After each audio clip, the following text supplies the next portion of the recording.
যাদের কাছে আমার বাবা অনেক পাপিতা হয়েছিলেন তারা আমার বাবাকে ক্ষমা করে দিলেন। আমার বাবার ভুল ত্রুটিগুলোকে সুন্দরভাবে ক্ষমা দৃষ্টিতে দেখবেন। আমার আল্লাহ যেন আমার বাবাকে মাফ করে দেয়।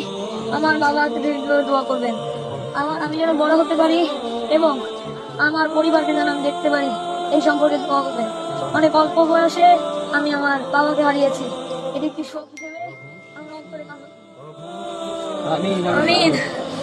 আমরা সবাই যাতে বলি আমার বাবা কখনো খারাপ কাজে নিযুক্ত ছিলেন না, তার কোনো খারাপ লক্ষণ ছিল না, কখনো কারোর সাথে বেয়াদবি করেনি, মুরব্বীদের সাথে এসেছে, লোকজনদের সাথে ভালোভাবে কথা হয়েছে। প্রায় 10 বছর ধরে আমি আমার বাবার বুকে শুয়ে ছিলাম। আজ থেকে হয়তো আমি আর শুতে পারবো না, আমার কোল আলাদা হয়ে গিয়েছে। আমি হয়তো এখন এক ইয়াতীম শিশুতে পরিণত হয়েছি। আমার এখন কোনো ফর্ম পূরণ করতে গেলে আমার বাবা